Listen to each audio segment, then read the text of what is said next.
Hola, mi nombre es Emanuel Torres Irangua y el día de hoy vamos a ver qué son los vectores y cómo se comportan en 2 y en 3 dimensiones. Nosotros podemos interactuar con el entorno a través de la observación y la medición de los fenómenos físicos, es decir, nosotros podemos saber cuál es la masa de un objeto poniéndolo sobre una báscula o medir la temperatura de un cuerpo mediante un termómetro. El resultado de estas medidas es un número, pero en ocasiones este número no es suficiente para ayudarnos a describir el fenómeno.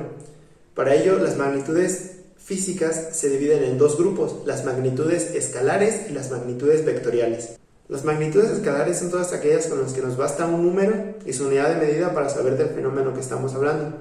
Por ejemplo, 2 litros de un líquido, una masa de 200 gramos, una temperatura de 23 grados centígrados. No necesitamos más datos para comprender el fenómeno, pero estas cosas no pasan con las magnitudes vectoriales. Para las magnitudes vectoriales hacen falta más datos. Por ejemplo, si yo te digo, una persona se movió 300 metros, ¿tú qué te imaginas? ¿A dónde se movió?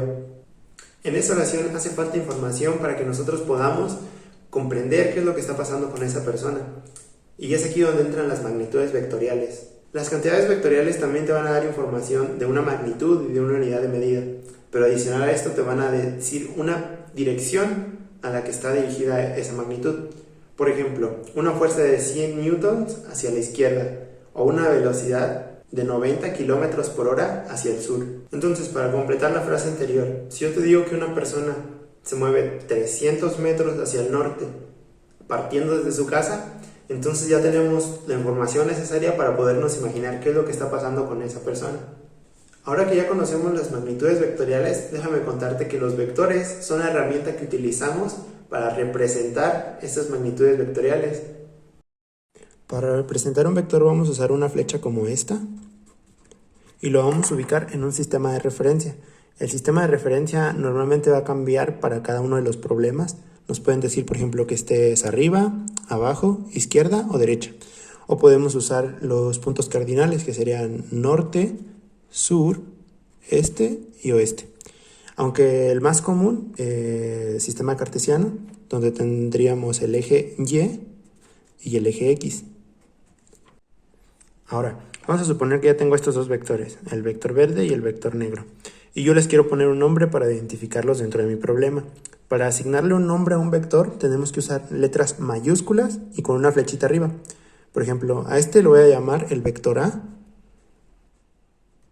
y este va a ser mi vector B. Ustedes ven, tienen que ser letras mayúsculas y siempre poner la flechita arriba cuando estamos hablando de un vector. Los vectores tienen tres características principales.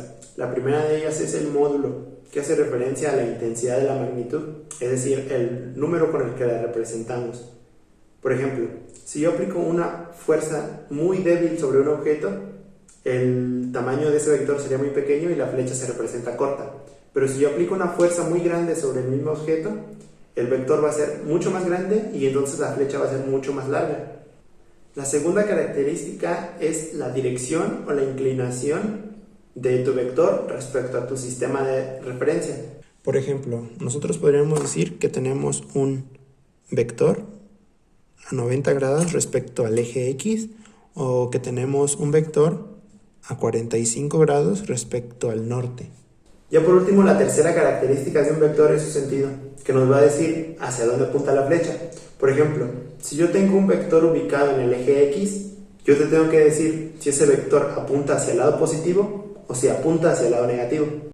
En el caso de que tu vector no esté sobre un eje, también puedes nombrar el cuadrante en el que se encuentra. Por ejemplo, en el sistema cartesiano podemos decir que este es el primer cuadrante, este es el segundo cuadrante, este es el tercer cuadrante y este es el cuarto cuadrante. Y si estás usando los puntos cardinales, aquí tienes el norte, este, sur y oeste. Este sería el noreste, el sureste, el suroeste y el noroeste. Con los vectores se pueden hacer algunas operaciones como la suma, la resta, el producto escalar, el producto vectorial. Podemos calcular su módulo, sus ángulos. Desafortunadamente en este video no te puedo explicar a profundidad en qué consiste cada una de estas operaciones, pero te invito a que lo busques por ti mismo. Estoy seguro que en YouTube puedes encontrar videos a profundidad sobre todos estos temas. Dicho esto, pasemos a ver los vectores. Pero antes me gustaría decirte que tenemos dos formas en las que podemos representar los vectores. La primera de ellas es en dos dimensiones, que se le llama así porque tenemos dos ejes de referencia, el eje X y el eje Y. Por ejemplo, en este juego yo me puedo mover hacia el norte, hacia el sur, hacia el este o hacia el oeste. Es decir, me muevo en dos dimensiones. La segunda es en tres dimensiones, o en R3, que se le llama así porque tiene tres ejes de referencia, el eje X y el eje Y, que ya lo vimos en dos dimensiones, pero se le agrega uno más, el eje Z. Por ejemplo, este juego está en tres dimensiones porque yo tengo más opciones para moverme. Puedo ir hacia adelante, hacia atrás, hacia la izquierda, hacia la derecha, pero también puedo subir y bajar. Ahora, vamos a imaginar que tienes dos vectores. ¿Qué pasa si los sumamos? Esto lo podemos hacer gráficamente. Por ejemplo, yo pongo mi punto inicial, que sería punto inicial, y voy a dibujar un vector, como sea.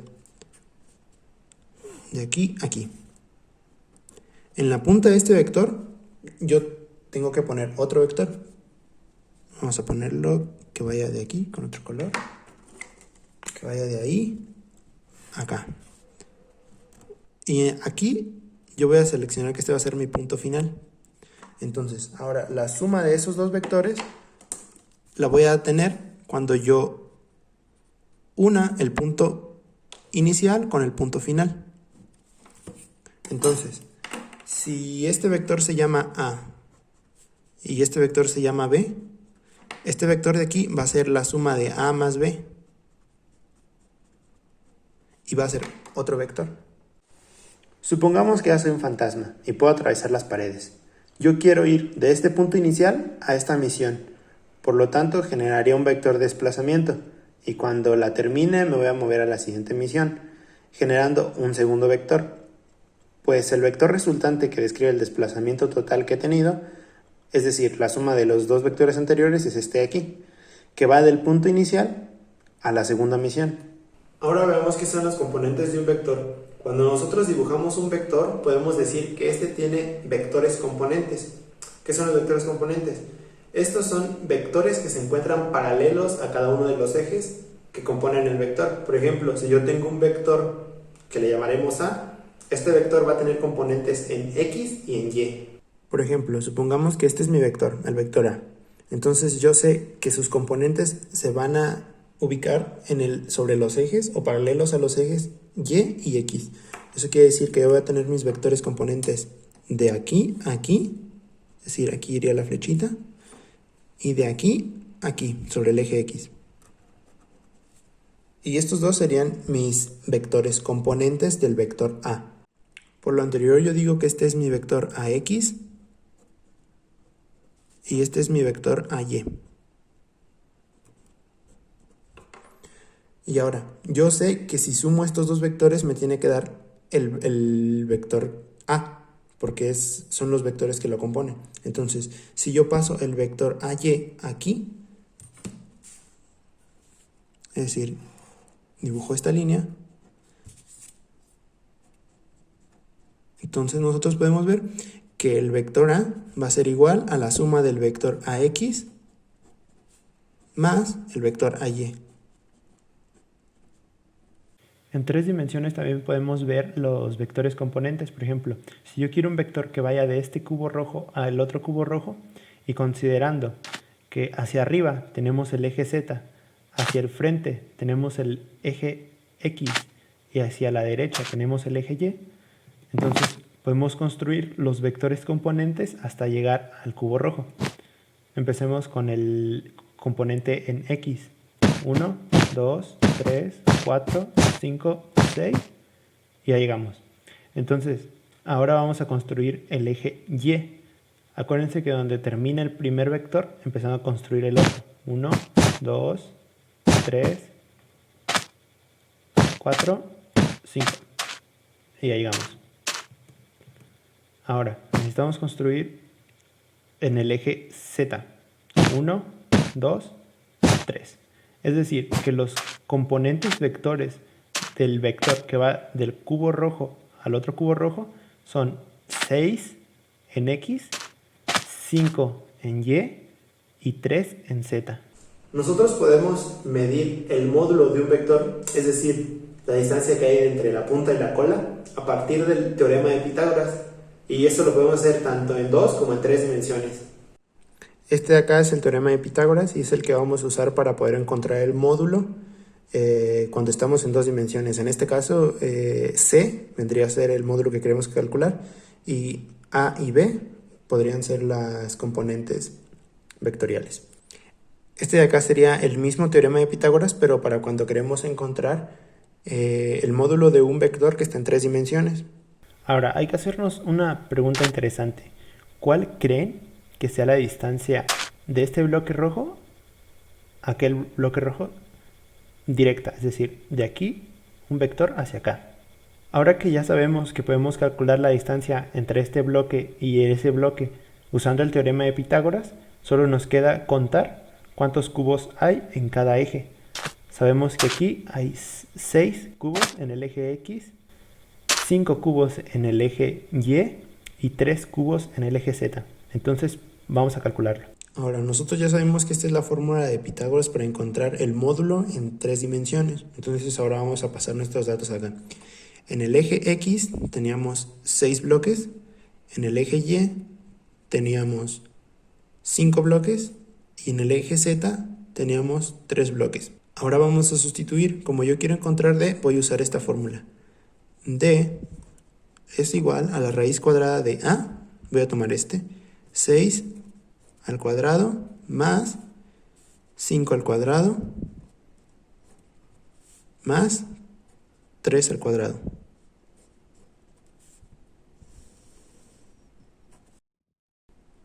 Entonces vamos a tener que D es igual a 36 más 25 más 9.